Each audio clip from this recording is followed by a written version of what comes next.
Welcome back, everyone. I hope you've had time to digest and reflect on this morning's content. Our next panel is on how the NHS can entice people to work for the network, as well putting in robust measures to help retain current staff. Providing staff benefits can make a huge impact on morale, motivation, and help with the daily pressures in home life. However, organisation benefit packages differ across the NHS and between the NHS and the healthcare industry. So could the NHS perhaps have a uniform benefits package across all levels? How do those NHS benefit packages compare to those across the healthcare sector? What can NHS leaders offer their workforce in addition to what's already available? And would better benefits for employees perhaps help prevent some of the strikes? Well, to discuss all of this more, I'm joined by Michael Tresise, Head of Workforce Solutions for NHS Shared Business Services, Adam Kirton, Assistant Director of Workforce, Oxford University Hospital NHS Foundation Trust, and Giovanna, Leek, Associate Director of Staff Wellbeing and Medical at Lewisham and Greenwich NHS Trust. Of course, to pose your questions too, you just need to go to the live Q&A section, which I believe is on the right-hand side of your screen. So good morning to everybody. Nice to see you all up there. And Mike, let's just kick off with you if you can. Just what are the most popular and the used benefits in the NHS? And you're starting actually with somebody who doesn't know what those benefits are. So enlighten me if you would. Well, I think your introduction was really interesting, and also listening to the conversations you had earlier about things like apprenticeships and about the recruitment. As you said in the introduction, benefits across the NHS vary, but I think one of the things that really strikes me is that, out of the box, when you join the NHS, the Agenda for Change contract, or if you're on one of the doctor's contracts, the staff benefits you get are extremely good, but they're not really well recognised or promoted. And if you go and work for the private sector, you miss the fact that you've got a defined benefit pension scheme. It's a real challenge. If you're a millennial, you're not thinking about your pension. You're thinking about, how can I pay the rent this month, or can I save enough money to buy a house? I was talking to one of the sort of senior HR directors up in Greater Manchester last year, who was saying to us, the staff benefits are great, but how do I prevent people from going to work at the local Amazon distribution warehouse rather than being healthcare assistants? What other things can we do? Because the Agenda for Change, the salary scales, we've seen the strikes recently amongst nurses and so on. The salary scales are quite fixed. So what extra things can we provide to the staff to help them and think about why the NHS is a good place to work, and what extra things can help them, whether it's discounts and so on. So there's a whole range of benefits that come out of the package with Agenda for Change, flexible working, although I see in the staff survey, staff survey only actually mentions flexible working as a staff benefit. It doesn't touch on any other things you might get. When you work in the NHS, you take it for granted that you get paid sick pay, but that's not necessarily universal in all other industries. A lot of holiday, but then a very challenging environment. So I think the staff benefits that you get just merely by working for the NHS are extremely good. They're not well promoted. And then individual NHS organisations will go and seek to work with either third-party organisations or organise things themselves. And it's such a mixed bag. It then becomes very difficult for individual trusts to invest in promoting what they've got. It's some really good examples. Shrewsbury and Telford, I think. Sometimes in the news, they've got a really good website on the things that they provide. But it is just a broad mix, but it can make a real difference. I can imagine. I mean, Adam, do you think the benefits are good? And also, I'm just wondering whether you've seen, a change in what staff are looking for, perhaps since the cost of living crisis. Yeah, I think the benefits are really, really positive. I think I'll echo what Mike's saying, and I think also sometimes, and there'll be recruitment professionals, I'm sure, listening and watching this now, we sometimes don't promote some of the benefits that we take for granted. And we often think, well, actually, if I'm recruiting a staff nurse, the staff nurse will already be familiar with the NHS benefits, and therefore our recruitment literature maybe doesn't promote all those benefits that we do take for granted. But I think actually if we're recruiting from private sector, we need to really make that clear. I mean, when I support colleagues around strategies for recruiting professionals in estates or IT, having something like a pension scheme where we're paying over 20% of your salary is getting paid into that pension scheme. That is money that, okay, it's not in your hand right now, but it will be in your hand when you come to retire. And I do think we do take them for granted. As for the changing landscape, I think the cost of living crisis has really focused what benefits are really important to staff. The pension is sometimes now being seen by staff as a bit of a burden because the employee contributions are sometimes quite high, and people have got to think about the immediate term. If their mortgage has gone up, some people's mortgages have gone up by £300-400. When you're paying in such a large amount into the pension, you might want to sacrifice that. But some of those basic cost of living improvements, we work very closely with a company called Salary Finance, who offer financial wellbeing and financial education. And I imagine most NHS employers now seem to be partnered with either Salary Finance or Wage Stream to offer those sorts of services. Really important things to make sure that fundamental, it's like Maslow's hierarchy of needs, isn't it? Making sure people can pay the bills and making sure people know where to turn to for support for that sort of thing. There's so much we learn at school that perhaps we never use in our adult lives, and I certainly didn't have anybody to guide me growing up as to what to do about finances and pension, and so I'm sure that's really actually quite valuable. Giovanna, give us your thoughts on what benefits are the most important to staff, and also how do we know which are the most important? Oh, we just need to turn your microphone up, Giovanna. Hold on a second. Try again. Okay, can you hear me now? We can, you're there. Brilliant. Okay, so first of all, just to say what Michael and Adam said is absolutely valid. And I think everything changes all the time. I mean, we've seen a financial crisis last year, which was not something that the year before we're looking. The year before we're looking at COVID and how do we keep people safe of the dreadful COVID. So what we've done in Lewisham, for example, is actually gone back to the staff and asked them.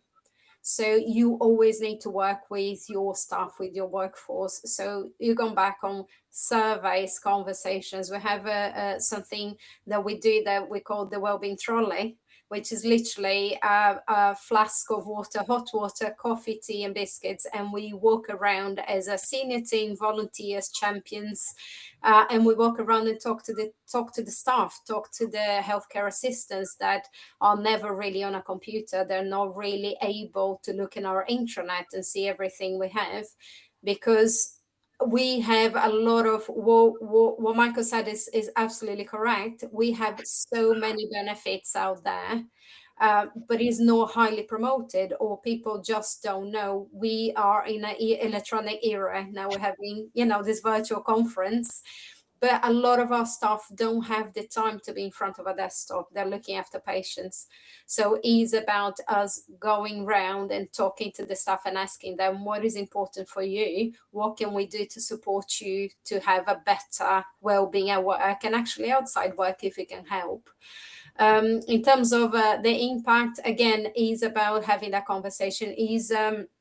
We use the staff survey, national staff survey, as a measuring of an impact. And actually we had, since we put our program of work about 18 months ago, we had an overwhelmingly positive staff survey, which is really good, not just on the trend going up on all the 9 domains, but also on the engagement. We had a much higher engagement on answering, but it's really, really hard to pinpoint.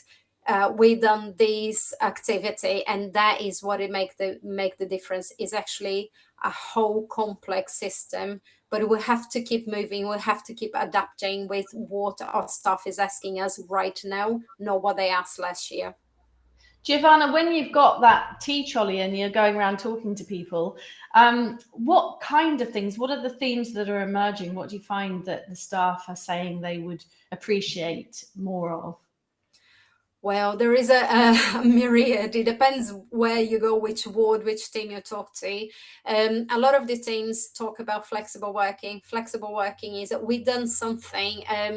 I believe last year, about 12 months ago, which is we call all hours in maternity. So we run a recruitment campaign where it didn't matter what hours you wanted to work. Do you want to work every Sunday, 5 in the morning to 3 in the afternoon? Brilliant, come and work with us. Do you want to do every other Monday in the evening? Brilliant, come and work with us. And there open up our pool of candidates, of specialized people that could come and work with us, but could only do that certain time. So flexible working is one thing. A lot of people keep asking, oh, what about we want some biscuits and we want some coffee, which is a really easy fix. Or I want more away days. Some people ask for spa days. Well, maybe not. No, but those little things, I know working at the BBC, sometimes you go into the local Cafe Nero, and if they know you're working at the BBC, you get a free biscuit or a 50% off your coffee. And do you know what? Sometimes it's just really nice, because I'm working at the BBC. It's not like you guys in the NHS, but it's nice to feel appreciated. And sometimes it's the little things as well that add up. Mike, Anise is saying on the chat, are there any really good examples of organisations showcasing benefits of working in the NHS? And I just wonder, as you travel around the country and working with various trusts, whether you've seen any kind of stand up, great examples of how people showcase what they're offering. Oh, just need to put your mic up again, Mike. Can I just get... There you go. There you are. Yeah, you've put me on the spot there. But I'm going to try. It doesn't matter if you haven't. Down in I think Dorset Healthcare is one that comes to mind, and Blackpool, I think. So there's one in the northwest that's got a really good program, and they promote it extremely well. But as Giovanna says, it's really difficult, because how do you demonstrate that it's got, and I'm a chartered accountant, so I talk money, how do you demonstrate it's got a good return on investment? We did this, did it actually achieve that? And it's really tough. So you can only look at it globally, like you would on the staff survey, to say we ran all these programs, and the net result was an improvement in the way our staff felt about working here.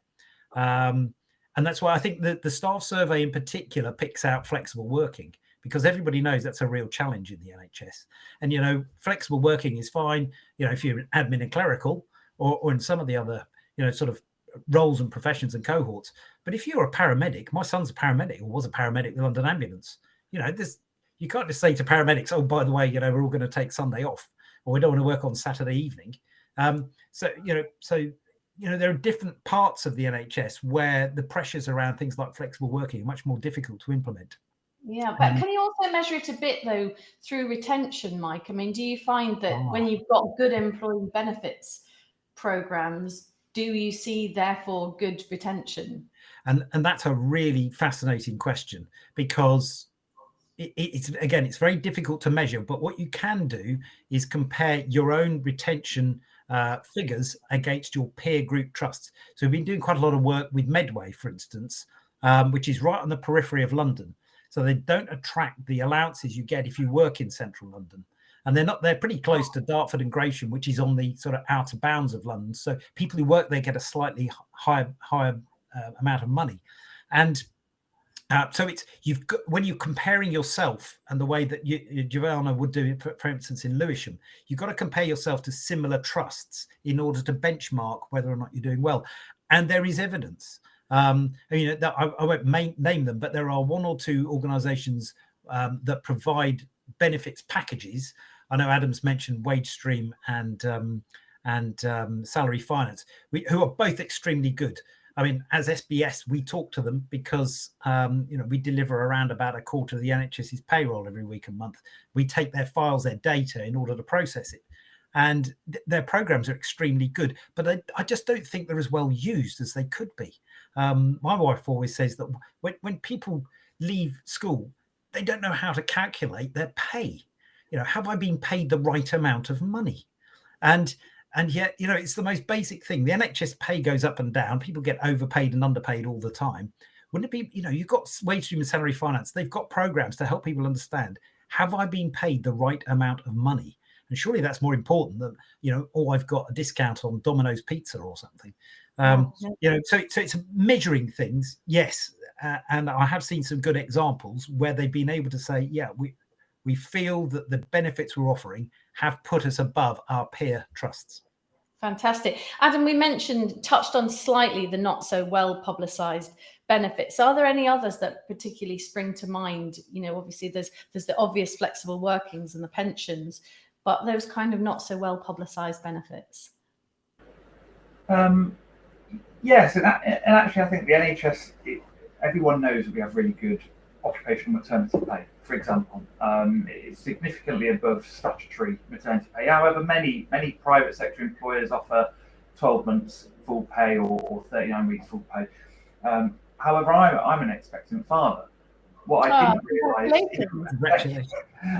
didn't realise, even though I'm responsible for the policy until very recently, was quite how good the shared parental leave is in the NHS. Now, that's something that, unless your circumstances are specific enough to want to require it, it's something that's taken for granted. From having 2 weeks, from having 2 weeks paternity leave and then having to be propelled back into work versus having maybe an extra 6 weeks full pay through shared parental leave or something different. It gives people that flexibility, and there are things like that are right in front of NHS employers. They are often buried in a policy somewhere, but employers who are expecting children or whatever else wouldn't necessarily know that they are there. So there are things that we know and we promote regularly because it applies to the vast majority of the workforce. We've got 70% female workforce, so people know all about the maternity pay. But then what other support are available? And there are a lot of other organisations now going above to support staff with things like fertility treatment or IVF or various other paid leave as part of their family friendly. I hope you enjoy Adam. That'll be a very, very special few weeks for you. I'm sure after lots of nappies, you'll probably be then glad to go back to work. Yeah. Do make the most of it. Giovanna, it is important, isn't it, obviously, to promote what benefits are available. And can the NHS compete, do you think, with private organisations to attract staff? Because it sounds to me, as the kind of layman on this panel, like actually there's a lot of good stuff going on. Yeah, absolutely. So I think we have something very special in the NHS, which is our ethos of patient at the heart of everything we do. So I think, me, myself, my career, I went in and out of the NHS, private sector, NHS. And every time I came back to the NHS, it was about that pride of I am helping patients. I am helping the people that are helping patients. And that is really, really powerful. And I think for us to compete in a way, like Adam mentioned about estates and IT, because they can be working anywhere. First of all, is having that pride installed on everyone, is you are here for a bigger thing, bigger than making profit.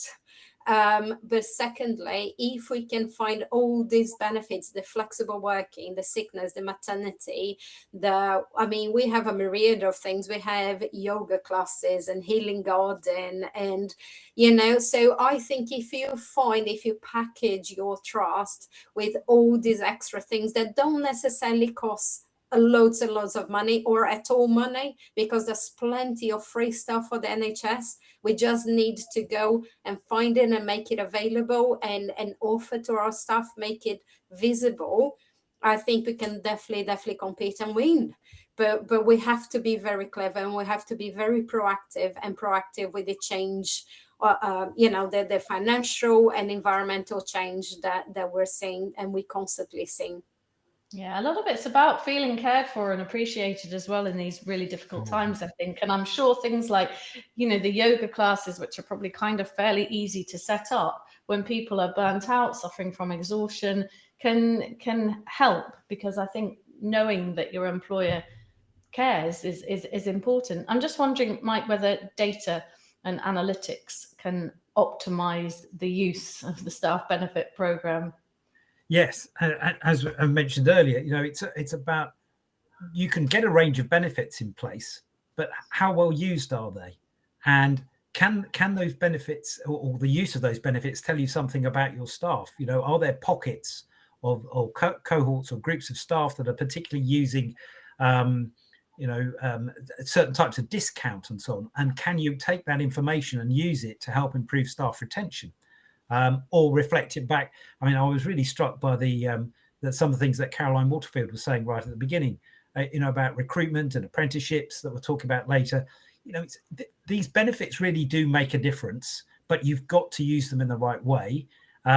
What Giovanna and Adam are talking about is that they have work for organisations that recognise that you can invest time and effort in promoting benefits and putting those packages in place. But there are trusts where the workforce and HR teams simply don't have the resources to go and help and support the best use of benefits. They just get a package, pop it there, and just hope and pray that people are using it. But I think the data analytics, the information you get out, can demonstrate, with case studies, yes, we did this and it had that impact. But as Giovanna and Adam said earlier, it's not clear, because you've got to compare yourself. I mean, if you're an ambulance trust and you've got a range of benefits, you can't go and compare yourself with a mental health trust nearby, because they're employing different types of people with different pressures. And you might go to, Oxford, where you might have a nice car park for the staff, and then you head off to another trust that's in somewhere else, and the staff have to pay for parking. So you've got to be able to look at that data and information around the use of benefits and the benefit of benefits, and figure out how they work for you. It's a reflection of the complexity of the NHS, 250, 270 employing organisations, all having to do things their own way and differently, that reflects where they are and the types of services they provide. Absolutely. Adam, I'm going to slightly put you on the spot now, because Rachel's put a question in. I feel bad putting Mike on the spot twice. Adam, Rachel says, do you think that perhaps the government needs to do more centrally to promote the benefits of working in the NHS? It seems that all the trusts are doing the same thing in advertising the benefits, which uses more resources.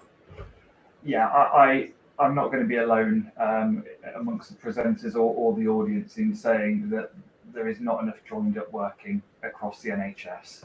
We claim to be one of the biggest employers in the world with 1.3 million staff. That's not the case, because actually we're loads of fragmented employers with oversight over us, whether it's for NHS employers, NHS England, Department of Health, but very little coordination. Now, regionally, integrated care systems are doing more, and there is work to bring people into local areas. But I think we saw with both through COVID, and then people probably remember the recruitment campaign of I think it's called We're the NHS, that ran on TV screens. If we can get some central funding behind this, it can support the entire NHS, whether that's an ICS, whether it's an acute hospital, or whether it's a community or mental health sector. So there is so much more that we can be doing joined up. And there is work going on. NHS employers do bring a lot of that together. We have networks and things where we can collaborate and share some of that best practice. But I don't think that's going to change anytime soon. So people have to keep doing their own local or regional work. I wonder, Adam, whether we could we should have cashed in a bit more on the, I really felt as a nation, the NHS felt so valued during the pandemic, and we did the clapping on a Thursday evening and the pride, and there felt like perhaps an opportunity government-wide to continue with that, to make that pride be felt in seeing what great careers there are in our NHS. And I think that was perhaps a little bit lost. I don't know whether you agree or... Yeah, I don't want this to become overly political, because I think we've all got our views on what the government are currently doing and what they could do. And if we had a lot more money and a lot more support, then there's loads more we could do. I think it's disappointing. And I joined the NHS back in 2012, and I remember the Olympics and the NHS logo in the middle of the stadium. And people clapping on their doorsteps and all the work we've done for the NHS. And I still, it's lovely when you go past a lorry which has got a rainbow and a thank you NHS stuff, still stuck to the side of it. But that is just lip service, and there does need to be more that is done, because ultimately, and there's something in the chat now around comparing between what Amazon offer and what the NHS offers. Someone who is caring for your loved one should be paid more and have better benefits than someone who is doing a warehouse job or something else. And that's not to take away from what the staff at Amazon do. I rely on them heavily to get lots of things for my house. But yeah, there does need to be so much more in that space, I think. Yeah, I think, and you never realize it more until you have a loved one in hospital, and then you realize that, you know, your favorite nurse who stays on for 2 or 3 hours after they should have gone from their shift because you might be losing somebody, or you realize that, you know, these are very special people in all walks of the NHS. So I kind of agree with you there, and I love my Amazon delivery too, just saying. Giovanna, how do you measure the impacts that the benefits your teams have? Do you have any way of getting feedback so you know which are working and which perhaps aren't? Absolutely. So I think it goes back to what I was saying earlier, is about a conversation, is about talking to our workforce, do the trolley runs and ask people, you know, have you seen this and have you seen that? But also is about the engagement. So we have an event that we do 3 times a year, which is a bit of a shopping event, where we ask our staff to bring sort of new or acceptable clothing, things from their house to donate. And then 3 times a year on both sites, we put everything out, and you can come as a part of the staff and just help yourselves for free. And we noticed on one of the last events, we had one of the nurses from ICU coming very early morning, and we got a big collection of Dove products that were giving to us. And she went back to the ward with this big Dove product. And next thing you know, we got inundated by ICU staff. And basically they were saying, oh, my colleague had that. Can I have one as well? I was like, of course. So it's about then talking to people and say, does that work for you? Definitely, that works for me. But actually, can you do this way? Can you do that way? So in this past 12 months, we've been taking a lot of feedback, either ad hoc feedback or on surveys, and then just amending the offer or adapting the offer so we can truly be utilized and accepted by the staff. So That's great, actually. That sounds really good. I'm going to interrupt there only because we've only got 2 minutes left, and there's like 3 little quick questions I'd like to whiz round. Mike, Anissa says, with NHS 75 just a month away, are there any good ideas on what organisations can perhaps do to highlight the benefits? Given the fact that, she says, given the fact that disappointingly there's no centralised funding available, any ideas with not long to go as to what would be a good idea perhaps? Well, I think one of the things that I'd say is that as an opportunity for recruiting people, almost all NHS organisations use NHS Jobs as their job board for recruiting people. And yet if you go onto NHS Jobs and you see the adverts that people are responding to, and an awful lot of trusts use another system called Track, use the NHS 75 anniversary and the fact that, you know, recruitment is a shop window for recruiting people and staff. Put something in there to talk about the staff benefits. You know, try and make a big play around that. But I mean, to me, there hasn't been quite as much fuss as there has been in the past around like the 70th anniversary. The 75th has been a bit quiet. Doesn't seem to be very low key, actually, the 75th. Maybe as well, like case studies, maybe there's an option to, you know, people like to hear stories, don't they? We can put a face to a story where you've got perhaps a picture of a midwife who says, you know, I love working here. You know, not only do I catch babies for a living, as my midwife friend calls it, but, you know, these are the things I love about, you know, the benefits of the thing. And just finally, because I am running out of time now, a question that's posed to Adam, actually, from Michelle. Is there anything being done, Adam, to support the newly recruited overseas staff where the cost of housing is so expensive and staff are struggling to find housing outside accommodation when they're forced to move out of the staff accommodation? And interestingly, Anissa says that she has the same issue in Bristol because it's the 3rd most expensive city. I know my daughter's at university there, and they're exploring potentially working with developers to offer subsidised accommodation. But Michelle's question, anything being done to support newly recruited overseas staff? Yes, so it'll always depend on your local area. And some areas are more expensive to live. Oxford has got to be one of the most expensive areas outside of London to live. We locally have done some work with shared ownership accommodation in the local area, and we promote that to our staff.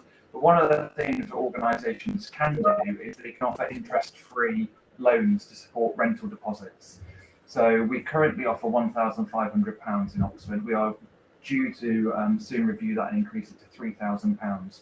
And that would allow staff to have £3,000 towards their rental deposit or any furniture they need, pay it back in 10 instalments of £300 through their salary. And this is in addition to all the support we offer via things like salary finance.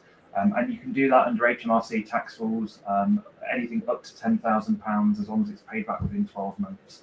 So if there are organisations on the call, that's definitely something to look into. That's fantastic. We're beaten by the clock, I'm afraid, but I just want to say a massive thank you to our fantastic panelists, to Mike, Adam and Giovanna for giving great insight. Mike will be back later this afternoon. We're working him hard today. I hope you're enjoying the discussions and have already made some connections.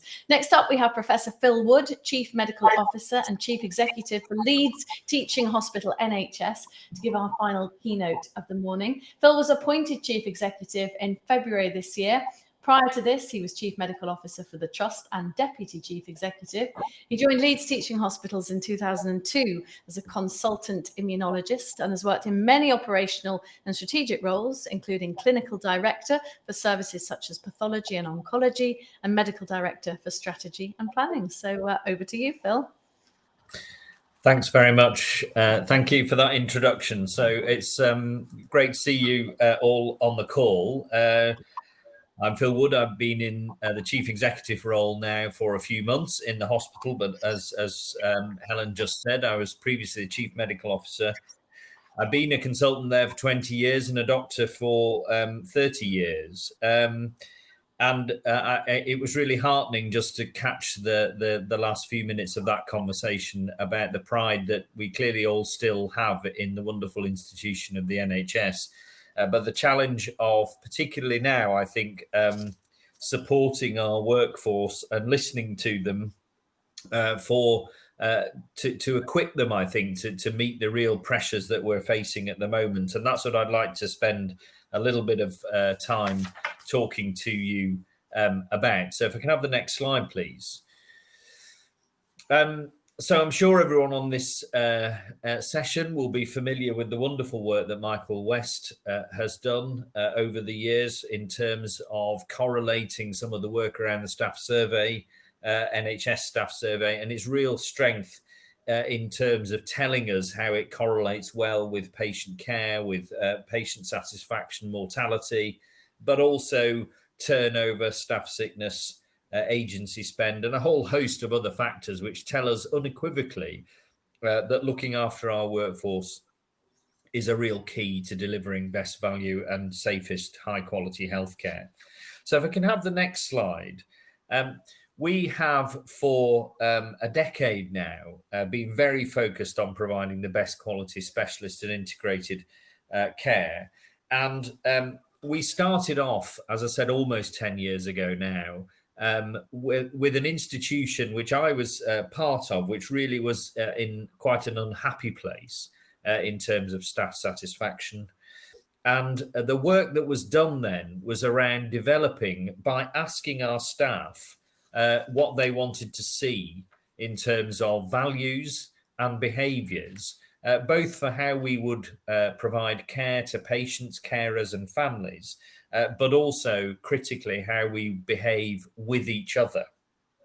And this has become known as the Leeds Way, and it's who we are and what we believe. It's not just a set of posters or value words at the bottom of our letterhead, but actually how we really focus from all the way through the organisation, from chair and chief exec through the board, right to the front line. And you can see those values there. Patient-centred, of course, at the heart of what we do. We're a healthcare institution, but we're also fair, and that's about being fair to everybody who works in the organisation, whatever their role or rank or place in a hierarchy. It's about being collaborative, because working in teams gives the best success, and whether those teams are directly patient facing or they're working in administration or another office function, they're still there working together to give of their best, which helps us deliver great patient care. We need to be accountable, and one of the things that we've worked on is being accountable, which means holding our own hands up when we don't do things right, and being able to speak up and speak out if we don't think others are behaving in the way that things that they should. And finally, and possibly almost most importantly, and one that I'm particularly passionate about, is empowering all our staff to contribute to improving where they work, to improving what they do and how they deliver their services. So that empowerment, that speaking up culture has been really important to us. Now, that's around 10 years ago. If I can go on to the next slide, please. We were very clear that coming out of the pandemic, we had, as colleagues were just saying in that previous panel discussion, a lot of exhausted, weary, disenchanted staff. And we felt it was really important, therefore, to actually ask again, almost 10 years on, with many staff, of course, who weren't there at the beginning of our journey because of turnover, where we were with the Leeds Way. Were they the right values for us? How were they landing? How were they connecting in the organisation? And we did this in the way we'd done the original exercise, by using a kind of crowdsourcing process to connect to as many people in the organisation as we could. In the next slide, what we've summarised here are the reality of, even after a decade of that work, a culture where our people's day-to-day experiences actually matching what the Leeds Way values say to them. And of course, I'm not sure, my slides haven't moved on. I'm just wanting to check. Oh, okay, sorry. Yep, thank you. So you can see here at the charts where effectively in the green, we've got people who still very much connect with, feel very strongly about, and experience the Leeds Way values in their day-to-day work. But of course, as you would expect, we have a spectrum, and we would reflect that many of our staff, as you can see, and the red responses there, are not experiencing that in their day-to-day work environment. And that's really important to us to focus on, to make sure that this is genuine and real for people across all of our organisation. So if I can have the next slide, please. Generally, our staff told us that our 5 values were the right ones. They were the ones they wanted to keep, but we needed to improve what we were focusing on, and specifically, I think, strengthen that these values applied to our staff as well as to the patients that we served. So actually, we have, as you can see on this slide, and I'm assuming the slides are available to people afterwards, you can get a chance to read these. We've focused down to make sure that we are talking about each other as well as the patients and families that we look after. But of course, that only really works, if I could have the next slide, please, if we then think about how do we make that real for people. So I've picked out one of the themes around supporting and developing our people. And we went on, having done that survey, to run a whole series of workshops for people at different levels in the organisation to think about where they thought our focus needed to be. And you can see here that one of the people have picked out both behaviours, but actually also some of the practical things I think that people were mentioning in the panel discussion just before. So getting our IT right, making sure that we think about retention of staff, not just training, make sure that staff have protected time to develop themselves in the roles with us. So some really practical things came out of that. And if I can have the next slide, please. We then went on to, sorry, the writing's a bit small on here, but what it shows is how we've then tried to correlate this with what came out of our staff survey at the end of last year. So there are areas where, like all organisations, we haven't performed as well as we did before the pandemic. And some of that particularly came out of that theme around being able to make improvements and changes in the workplace. And I think some of that results from the pressures of the pandemic, but also that real command and control structure that we are all dropped back into rather during the pandemic for perfectly reasonable approach to managing that. But I think it actually did take us back a little in terms of staff feeling empowered to make their own contributions. So I want to line this up, if we can go on to the next slide, to some other work we've done again over several years, working with an institution called the Virginia Mason Institution in Seattle, to think about how we have a kind of articulation of our trust strategy with our values. You can see there at the bottom area of the triangle, underpinned by our daily management method, which we call the Leeds Improvement Method. And we have honed down our strategic priorities and our vision around high quality specialist and integrated care, but placing the patient very much at the top of this. And what our staff also told us was that they wanted more of a sense of mission. So actually having a set of ambitions wasn't enough for our staff. They wanted to re-engage with that sense of what our organisation was about and what it contributed to in terms of healthcare in our part of the UK.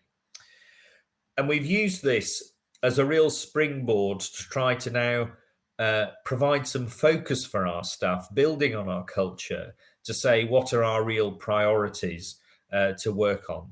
And if I can go on to the next slide, please. What we've spent a lot of time doing, particularly over the last few months, is thinking about how we can connect people right down to an individual appraisal discussion around how do they connect up to the ambition of the organisation. And we term this the golden thread, creating focus and direction through.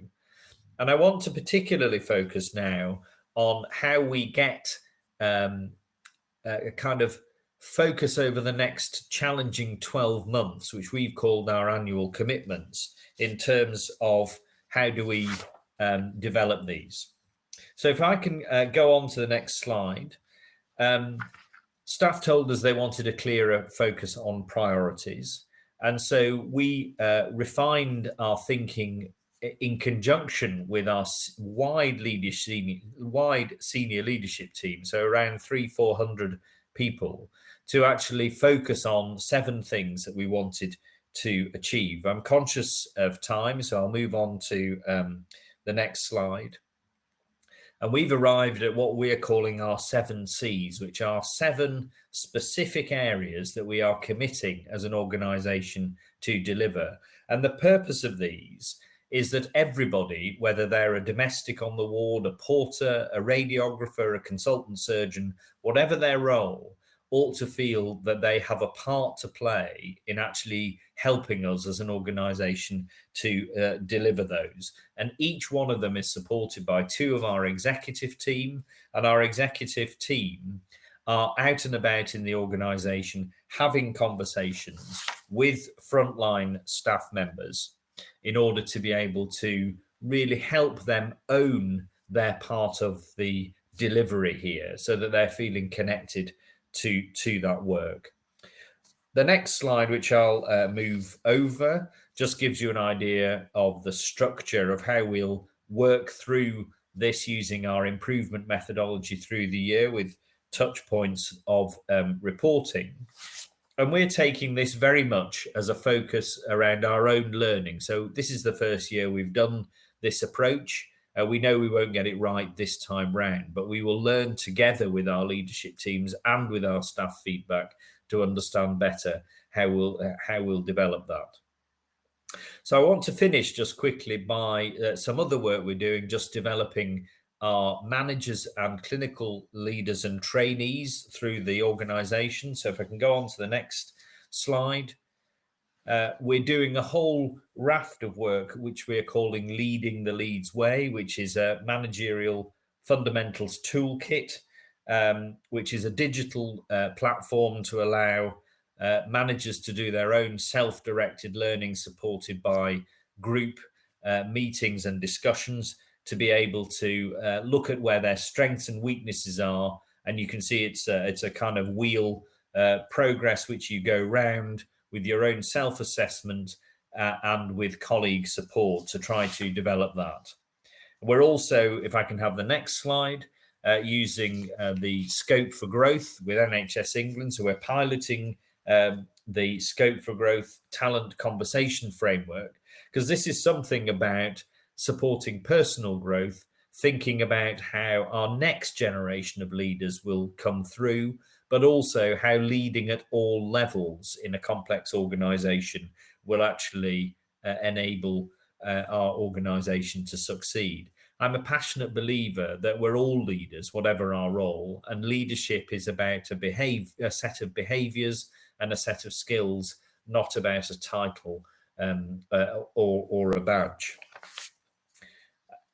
If I may just quickly move on, conscious of time, underpinning this, as people mentioned in the previous panel discussion, is around health and well-being.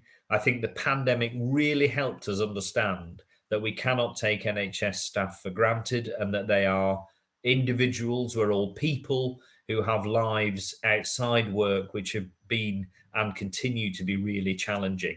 So we have a suite of support in place around how we will support staff health and well-being.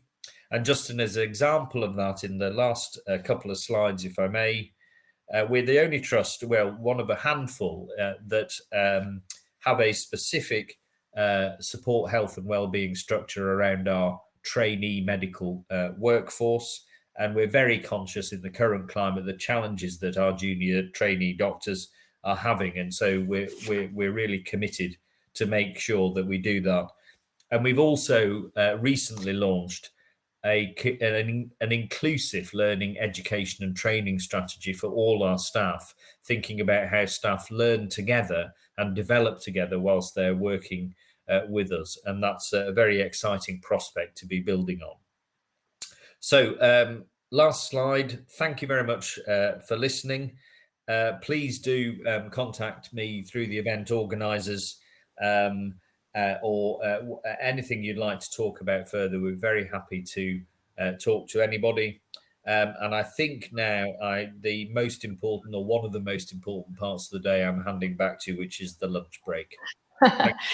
Thanks, Phil, for giving us your valuable time to talk to us this morning and inspiring us with the Leads Way. You packed so much into that slide content, much of which was too small writing for me, and I'm sure lots of people in the audience. However, I think those slides will be valuable. So if you want the slides that Phil showed there, you just email events@cognitivepublishing.com, and that those slides will be sent to you. And if anybody does want to get into contact, then I'm sure the team will be able to get your requests over to Phil. So as he said, it is time for lunch now.